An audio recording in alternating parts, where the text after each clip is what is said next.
আসসালামু আলাইকুম। আন্তর্জাতিক সর্বশেষ আপডেট সংবাদে আপনাকে স্বাগতম। শুরুতেই জানিয়ে দেব সংবাদ শিরোনাম। নতুন করে আরও এক দেশ থেকে ইসরায়েলে চলছে হামলা, 2 সেনা নিহত, আহত অন্তত 24। জানিয়ে দেব ইউক্রেনের মতো হতে পারে পূর্ব এশিয়ার পরিস্থিতি, সতর্ক করছেন জাপানের নতুন প্রধানমন্ত্রী। এছাড়া রয়েছে ইসরায়েলের উচিত পারমাণবিক স্থাপনায় হামলা করা, বলছেন ডোনাল্ড ট্রাম্প। জানিয়ে দেব ইসরায়েলের অভিযান লেবাননে গত 4 দিনে 250 হিজবুল্লাহ যোদ্ধা নিহত। সর্বশেষ জানিয়ে দেব ইসরায়েলে হামলা চালিয়ে নেতানিয়াহুর ফাঁদে পা দিল ইরান, আসছে যুদ্ধের আশঙ্কা। এতক্ষণ শুনছিলেন সংবাদ শিরোনাম, এবারে বিস্তারিত। এবার নতুন করে আরও এক দেশ থেকে ইসরায়েলে হামলা, 2 সেনা নিহত, আহত অন্তত 24। মধ্যপ্রাচ্যের আরও এক দেশ থেকে ইসরায়েলে হামলা চালানো হয়েছে। ইসরায়েলের 2 সেনা নিহত হয়েছেন, এ সময় আহত হয়েছেন আরও অন্তত 24 জন। শনিবার 5ই অক্টোবর ইসরায়েলি সংবাদ মাধ্যম টাইমস অফ ইসরায়েলের এক প্রতিবেদনে এই তথ্য জানানো হয়েছে। প্রতিবেদনে বলা হয়েছে, ইরাকের ইরানপন্থী যোদ্ধারা ইসরায়েলে এবার ড্রোন হামলা চালিয়েছে, এতে 2 সেনা নিহত হয়েছেন। বৃহস্পতিবার সকালে এই হামলা চালানো হয়। শুক্রবার ইসরায়েলের প্রতিরক্ষা বাহিনী বিষয়টি নিশ্চিত করেছে। নিহত 2 সেনার মধ্যে একজন ক্যাপ্টেন মর্যাদার ছিলেন, তার নাম তাল দ্রোর, তিনি প্রযুক্তি বিশেষজ্ঞ ছিলেন। অপরজন ছিলেন সার্জেন্ট পদমর্যাদার, তার নাম ড্যানিয়েল আভেব, তিনি সিগন্যাল অফিসার ছিলেন। আইডিএফ জানিয়েছে, ইরাক থেকে 2টি বিস্ফোরক বোঝাই ড্রোন দিয়ে এই হামলা চালানো হয়েছে। এরই মধ্যে একটি বিমান প্রতিরক্ষা ধারা গুলি করে ধ্বংস করা হয়েছে। এছাড়া অপরটি উত্তর গোলান মালভূমির একটি সেনা ঘাঁটিতে আঘাত হেনেছে। প্রতিবেদনে বলা হয়েছে, প্রথম ড্রোন যখন ইসরায়েলি আকাশসীমায় প্রবেশ করে তখন বেশ কয়েকটি সাইরেন বেজে ওঠে, কিন্তু ইসরায়েলের আকাশ প্রতিরক্ষা ব্যবস্থা দ্বিতীয় ড্রোনটি শনাক্ত করতে ব্যর্থ হয়েছে, ফলে সতর্কতার অ্যালার্ম বাজেনি এবং সেনারাও নিরাপদে আশ্রয় যেতে পারেনি। এর আগে একদিনে 17 সেনা হত্যার দাবি করে হিজবুল্লাহ। গোষ্ঠীটির এক বিবৃতিতে বলা হয়েছে, মাঠ পর্যায়ে এবং নিরাপত্তা সূত্র নিশ্চিত করেছে যে বৃহস্পতিবার যোদ্ধারা বীরত্বের স্বাক্ষর রেখেছে।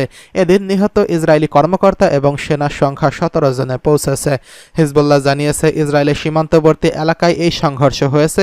এ সময় লেবাননের মারুন আর রাস গ্রামে ইসরায়েলি সেনারা প্রবেশের চেষ্টাকালে তাদের উপর বোমা হামলা করা হয়েছে। ইউক্রেনের মতো হতে পারে পূর্ব এশিয়ার পরিস্থিতি, জাপানের নতুন প্রধানমন্ত্রীর সতর্ক বার্তা। দায়িত্ব নেওয়ার পর পার্লামেন্টে নিজের প্রথম বক্তব্যকে চীনকে নিয়ে সতর্ক বার্তা দিয়েছেন জাপানের নতুন প্রধানমন্ত্রী শিগেরু ইশিবা। নতুন এশিয়ার ভূরাজনীতিতে চীনকে হুমকি হিসেবে চিহ্নিত করে তিনি বলেন, আজ ইউক্রেনের যে অবস্থা, কাল পূর্ব এশিয়ার সেই একই পরিস্থিতি হতে পারে। জাপানের সাবেক প্রতিরক্ষামন্ত্রী ইশিবা চলতি সপ্তাহেই দেশটির প্রধানমন্ত্রী হিসেবে দায়িত্ব গ্রহণ করেছেন। শুক্রবার 4ই অক্টোবর পার্লামেন্ট সরকারের নীতির বিষয়ে প্রথম বক্তব্য দেন 67 বছর বয়সী এই নেতা। বক্তব্যে তিনি আঞ্চলিক নিরাপত্তা নিয়ে উদ্বেগ, চীনের সঙ্গে সম্পর্কের অবনতি এবং দেশের জনসংখ্যাগত চ্যালেঞ্জ সহ জাপানের চলমান অনেক সমস্যা নিয়ে খোলাখুলিভাবে কথা বলছেন। চীনের কথা সরাসরি উল্লেখ না করলেও ইশিবা জাপান ও তার প্রতিবেশী মধ্যকার ক্রমবর্ধমান সম্পর্কের কথা তুলে ধরেন। এই অঞ্চলে বিতর্কিত অঞ্চলগুলোর চারপাশে বেইজিং ক্রমবর্ধমান সামরিক উপস্থিতির কথা উল্লেখ করেন তিনি। তাইওয়ানের পর চীনের দাবির বিষয়ে জাপানে তিনি জানান, মার্কিন প্রযুক্তি, যুক্তরাষ্ট্র অন্যান্য মিত্রদের উদ্বেগের বিষয়টি তুলে ধরেন। বৃহত্তর ভূরাজনৈতিক পরিস্থিতির কথা তুলে ধরে ইশিবা বলেন, মধ্যপ্রাচ্যের পরিস্থিতির সঙ্গে তাল মিলিয়ে ক্রমশ বিভক্ত ও সংঘাতময় হয়ে উঠছে আন্তর্জাতিক সম্প্রদায়। অনেকেই আশঙ্কা করছেন, আজ ইউক্রেনের যে অবস্থা, কাল পূর্ব এশিয়ারও সেই একই পরিস্থিতি হতে পারে। উল্লেখ্য, সাম্প্রতিক বছরগুলোতে চীনের সঙ্গে জাপানের সম্পর্কের বেশ অবনতি হয়েছে। পূর্ব এশিয়ায় বিতর্কিত অঞ্চলগুলোর চারপাশে নিজেদের সামরিক উপস্থিতি জোরদার করছে বেইজিং। বিশেষ করে তাইওয়ান নিয়ে উদ্বেগ বাড়ছে। বেইজিং দাবি করছে, গণতান্ত্রিক দ্বীপটি তাদেরই একটি ভূখণ্ডের অংশ। একই সঙ্গে যুক্তরাষ্ট্র ও তার মিত্রদের সঙ্গে নিরাপত্তার সম্পর্ক জোরদার করছে টোকিও। চলতি বছরের আগস্টে একটি চীনা সামরিক বিমান জাপানের আকাশসীমা লঙ্ঘন করে জাপানে অনুপ্রবেশ করে। এর কয়েক সপ্তাহ পর তাইওয়ান প্রণালীতে প্রথমবারের মতো একটি যুদ্ধজাহাজ মোতায়েন করে জাপান। ইসরায়েলের উচিত ইরানে পারমাণবিক হামলা করা, বলছেন ডোনাল্ড ট্রাম্প। ইরানের ক্ষেপণাস্ত্র হামলার প্রতিশোধ নিতে ইসরায়েলকে প্রথমেই দেশটির পারমাণবিক স্থাপনায় হামলা করা উচিত বলে মন্তব্য করেছেন যুক্তরাষ্ট্রের সাবেক প্রেসিডেন্ট ডোনাল্ড ট্রাম্প। স্থানীয় সময় শুক্রবার নর্থ ক্যারোলিনার এক নির্বাচনী প্রচারে অংশ নিয়ে তিনি এই কথা বলেন। গত মঙ্গলবার ইসরায়েলের দিকে প্রায় 200 মিসাইল ছুড়েছে ইরান। এরপর থেকেই ইরান ইসরায়েলের সম্পর্কে নতুন করে চরম উত্তেজনা বিরাজ করছে। গত বুধবার মার্কিন প্রেসিডেন্ট জো বাইডেনকে প্রশ্ন করা হয় প্রতিশোধ নিতে ইসরায়েলে ইরানের পরমাণু স্থাপনায় হামলা করলে তিনি তাতে সমর্থন করবেন কিনা। এর জবাবে বাইডেন বলেন, না, আমি সমর্থন করব না। এর বক্তব্য নিয়ে নির্বাচনী প্রচারণায় ট্রাম্প বলেন, যখন তাকে প্রশ্ন করা হলো তার উত্তর হওয়া উচিত ছিল প্রথমে পরমাণু কর্মসূচিতে হামলা করুন, বাকিটা পরে দেখা যাবে। রিপাবলিকান প্রেসিডেন্ট প্রার্থী ডোনাল্ড ট্রাম্প নির্বাচনী প্রচারণায় খুব কমই মধ্যপ্রাচ্যের সংকট নিয়ে কথা বলছেন। বিশ্লেষকরা বলছেন, আগামী নভেম্বরে মার্কিন প্রেসিডেন্ট নির্বাচনে ডেমোক্র্যাট প্রার্থী কমলা হ্যারিসের হাড্ডাহাড্ডি লড়াই হতে পারে। ফিলিস্তিনে গাজায় ইসরায়েল ও হামাসের মধ্যে যুদ্ধবিরতি চুক্তি করাতে ওয়াশিংটনের সক্রিয় কূটনৈতিক প্রচেষ্টা থাকলেও ইতিবাচক কোনো ফলাফল এখনো দেখা যায়নি, বরং সংঘাত আরও বেড়েছে। এদিকে ইসরায়েলের অভিযান, লেবাননে গত 4 দিনে 250 হিজবুল্লাহ যোদ্ধা নিহত। গত 1 অক্টোবর লেবাননে ইসরায়েলের স্থলবাহিনী অভিযান শুরু করার পর থেকে এই পর্যন্ত সেখানে নিহত হয়েছেন সশস্ত্র ইসলামিক রাজনৈতিক গোষ্ঠী হিজবুল্লাহর অন্তত 250 জন যোদ্ধা।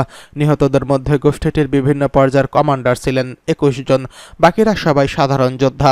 গত 4 দিনে লেবাননে হিজবুল্লাহর 2000-এরও বেশি সামরিক স্থাপনা ধ্বংস করেছে ইসরায়েলি সেনারা। শুক্রবার সামাজিক যোগাযোগ মাধ্যম এক্সে পোস্ট করা এক বার্তায় এসব তথ্য জানিয়েছে ইসরায়েলের প্রতিরক্ষা বাহিনী আইডিএফ এর এক্স পোস্টে বলা হয়েছে, গত 4 দিনে হিজবুল্লাহ 250 জন সন্ত্রাসী হত্যার পাশাপাশি গোষ্ঠীটি 2000-এরও বেশি সামরিক স্থাপনা ধ্বংস করেছে ইসরায়েলি সেনারা।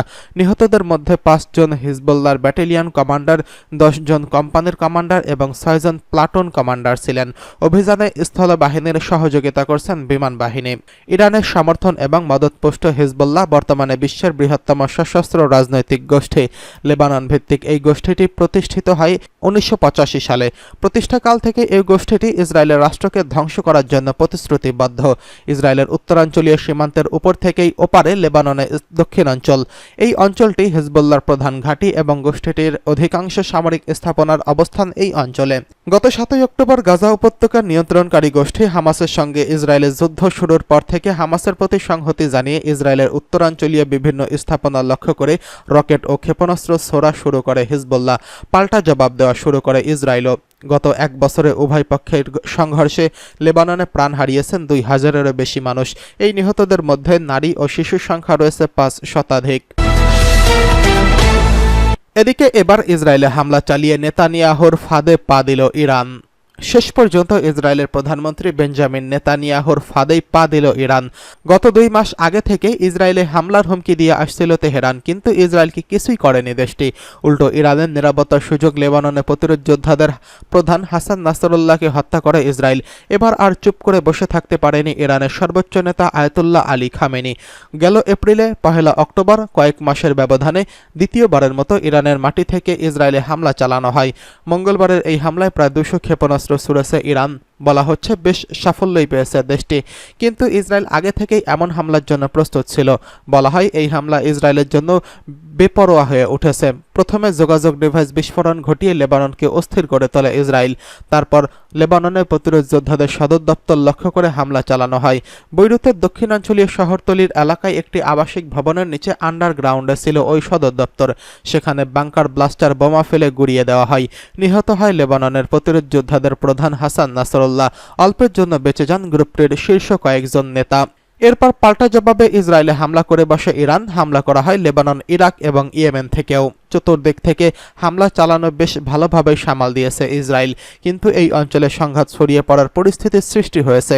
ইসরায়েলে কড়া জবাব দেওয়ার হুঁশিয়ারি দিয়ে রেখেছে। বিশ্লেষকরা বলছেন, বল এখন ইসরায়েলের কোর্টে।